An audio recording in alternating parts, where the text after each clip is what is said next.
Bem-vindos a mais um vídeo. Hoje estou aqui para comentar um pouquinho sobre como eu comecei a ler literatura clássica e também deixar indicações de livros para caso você também queira embarcar aí nessa jornada incrível, sem fim. Você nunca mais vai querer ler outra coisa além de literatura clássica. Bom, para começar eu queria comentar um pouco que o Ítalo Calvino nesse livrinho aqui, o Porquê Ler os Clássicos, comenta que os clássicos são livros que nunca param de contar aquilo que eles têm para contar, eles nunca terminam, são livros intermináveis, livros que sempre tem mais alguma coisa para aprender com eles. Eu concordo muito com essa definição e acho muito interessante o fato de que esses livros clássicos conseguem se perpetuar no tempo. Eu acho que nada melhor que o tempo para dizer aquilo que é bom em todas as coisas da vida, então fica muito mais demonstrável que aquele livro teve um grande impacto cultural, um impacto histórico, e ele se torna um grande clássico porque ele nunca é esquecido. É claro que não significa que você precise ler só literatura clássica, você lê o que você quiser, afinal de contas, se você é um leitor no Brasil do século XXI, você já é muito maior do que a média, porque se você lê qualquer tipo de livro já é um pouco melhor que a média, mas de qualquer forma meio que se torna inevitável. Eu comentei um pouco sobre isso no meu primeiro vídeo do canal, que fala sobre essa jornada literária, como eu comecei a ler, e lá eu comentei que eu lia desde sempre, desde muito pequena, então pra mim foi um caminho um pouco mais natural, porque a partir do momento que eu comecei a procurar novos livros, novas coisas, e comecei a cansar daquelas mesmas narrativas que acaba sendo inevitável na literatura contemporânea, na literatura mais young adult, enfim. Esses livros costumam parodiar, inclusive, os grandes clássicos, então acaba que você quer beber direto da fonte, sabe? Então se torna uma caminhada meio que natural para quando você já lê. Mas eu acho que quando uma pessoa tem pouco contato com leitura, fica mais difícil de embarcar nesse mundo já desde cara, assim.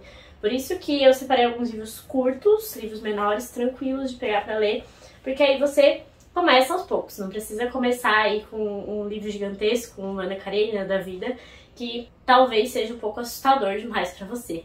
Então por isso que eu separei alguns livros curtinhos. E esses livros também foram alguns daqueles que eu vi mesmo quando eu comecei a pesquisar sobre literatura clássica. Então acho que é interessante mesmo de começar por esses, porque eu comecei por esses e deu certo. Estou aqui lendo literatura clássica até hoje, então acho que é uma boa pedida. Bom, antes de mostrar aqui alguns que eu tenho, eu queria comentar sobre um que eu não tenho na estante, talvez eu adquira um futuramente, porque eu acho que é um livro que merece releitura, que é O Velho Mar, do Ernest Hemingway. Esse que é um livro sobre persistência, sobre perseverança, de um velho que tem o seu barquinho, vai pescar e ele pesca um peixe grande demais para que ele consiga trazer para casa.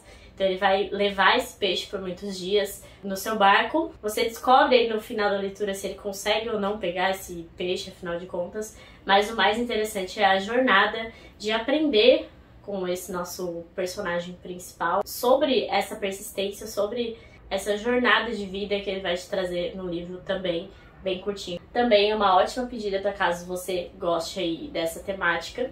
Bom, se você quiser começar por um russo e entrar nesse maravilhoso mundo da literatura russa, que é uma das melhores literaturas que existem, eu recomendo que você comece pela Morte de Ivan Ilitch, do Lev Tolstói. Esse livrinho aqui, bem curtinho, conta aí sobre a trajetória de vida do Ivan Ilitch e vai falar sobre a vida dele de uma forma geral. Ele vai estar aí nos seus últimos dias, então acaba que ele vai te narrar as sensações dele em relação a esses últimos dias de vida dele, se a vida dele foi boa, se ele conseguiu aproveitar a vida como ele gostaria.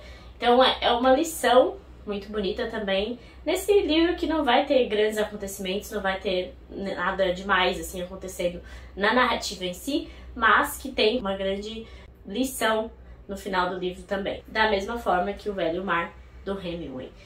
E esse aqui é um ótimo livro para porta de entrada realmente na literatura russa, até porque ele tem poucos personagens, ele é bem curtinho, então fica mais tranquilo. E uma dica já nesse ponto, caso você queira entrar para esse maravilhoso mundo, é que você sempre tenha um post-it ou alguma coisa, um bloco de notas, o que seja, para você deixar no seu livro ou deixar no seu celular, enfim, o que você usa para consultar na hora da leitura, com os nomes dos russos, porque essa é a maior estranheza que causa, e eu também tive essa estranheza quando eu li esse livro, que foi lá um dos primeiros clássicos que eu li. Então se você anota o nome dos personagens e tem sempre para consultar, fica muito mais fácil. Outro livro que eu tenho aqui, eu ainda não li, mas foi muito recomendado quando comentei sobre esse tema, é O Primeiro Amor, do Turgenev, e eu estou lendo agora Pais e Filhos, do Turgenev, e eu sinto que é um ótimo autor para começar a literatura russa, porque ele tem uma escrita sensacional, muito fluida, muito tranquila, muito bonita, muito poética. E esse livro também é muito curtinho, tem menos de 100 páginas, aqui é uma novela, né? Eu lerei esse livro, então provavelmente aí nos próximos meses ou talvez semanas ele apareça aqui no canal como resenha, mas tem uma resenha perfeita da Tati Feltrin com esse livro que já me deixou morrendo de vontade de ler, por isso que ele tá aqui na minha estante. Mas fica também uma recomendação pessoal, todo mundo diz que é muito interessante também começar por esse livro. E mais uma vez fica valendo aquela dica de anotar o nome dos personagens que vai facilitar a sua vida. Outro livro que eu tenho aqui também é mais curto, e esse tem resenha aqui no canal, é O Deserto dos Tártaros, do Dino Buzzati. Dino Buzzati é um autor italiano, e ele tem esse livro também mais ou menos com a mesma temática ali, de lição de vida, o que você fez com a sua vida, o que você faz com o seu tempo, como que é a passagem do tempo, o que você espera do tempo. Essa é uma temática que eu gosto bastante, esse livro tem uma escrita também muito fluida, muito interessante.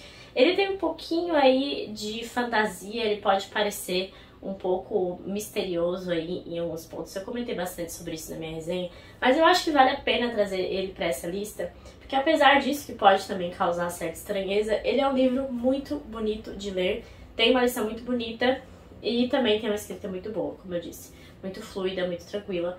Mais uma vez, esse livro tem 160 páginas, ele tem uma diagramação muitíssimo boa também, por isso que eu recomendo, sim, como um livro para começar aí nessa jornada de literatura clássica.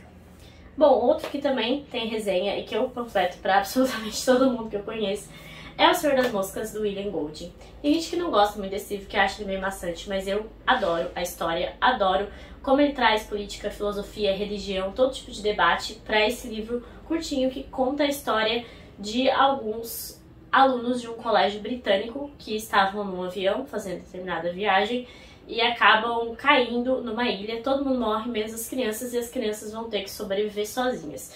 E aí você tem crianças de 12 anos criando um microsistema, criando uma mini-sociedade, nessa sociedade de expressão de normas, de leis, e tudo isso vai se desenrolando de uma forma muitíssimo interessante, e ele vai provar que o ser humano não é bom por natureza.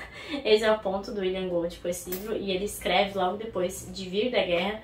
Ele lutou na Primeira ou na Segunda Guerra Mundial, se não me engano, depois eu trago essa informação aí na descrição.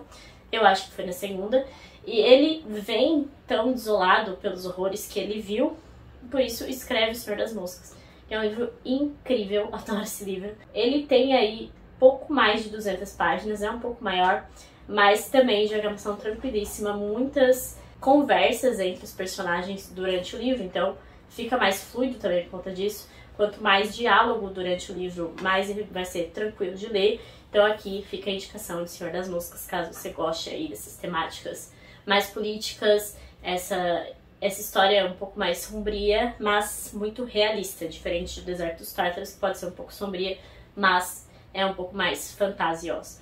Fica aí duas indicações muito boas. A Senhor das Moscas tem resenha, é um dos meus livros preferidos. Então, caso você tenha interesse aí, dá uma olhadinha na resenha, que eu acho que vale a pena também. Embora seja uma das minhas primeiras resenhas, talvez não seja a melhor do mundo. Mas enfim. Por último, eu queria indicar, é claro, A Revolução dos Bichos, do George Orwell. Provavelmente você já ouviu falar sobre esse livro, provavelmente você já ouviu falar que precisa ler esse livro, mas eu preciso panfletar novamente. Saiu um vídeo recente aqui no canal falando sobre ele, sobre essa minha releitura depois de muitos anos, porque é um livrinho, assim, curtíssimo, tranquilo, é uma fábula, dá pra dizer que ele é uma fábula, é uma alegoria, e é muito tranquilo de ler, você consegue ler aí em um dia, se você focar só nele, mas tem uma história muito interessante, um contexto muito interessante, toda uma construção de história que faz muito sentido, é uma leitura que vale muito a pena. Ainda que você tenha lido há muitos anos, é interessante reler com um pouco mais de pesquisa, um pouco mais de estudo, porque você vai ver de uma forma diferente. E eu sempre indico esse livro para pessoas que estão começando a ler de forma geral, e eu li na adolescência, inclusive. E claro que eu não vou pegar tanto quando eu leio quando adolescente, mas é uma leitura incrível. Só por isso já vale a pena, porque é um livro muito bem escrito. Então é uma ótima forma também de começar nesse universo. 1984 eu também li na adolescência e eu não vou indicar como um livro para ler na adolescência, porque você pode achar ele maçante, cansativo, e aí não vai ser uma porta de entrada muito boa para clássicos, digamos assim. Mas a Revolução dos Bichos não tem erro mesmo. Indico para todo mundo, indico inclusive para quem não curte muito ler ainda e está aí descobrindo livros e tudo mais, vale muito a pena. Bom, é isso, essas são as indicações que eu tenho para trazer de uma forma bem breve mesmo, de alguns livros aqui que eu acho que são muito interessantes para iniciar nessa jornada. Espero que você tenha ficado com vontade de iniciar nessa jornada, porque como eu disse, não tem mais volta. Quando você começa a ler literatura clássica, não tem mais como largar, porque você vai descobrir um mundo novo de livros que você não fazia ideia que existia. É isso, espero que vocês tenham gostado também do vídeo. Se vocês gostaram, deixe curtida, comentário e se inscreva no canal, porque isso me ajuda bastante. E até a próxima!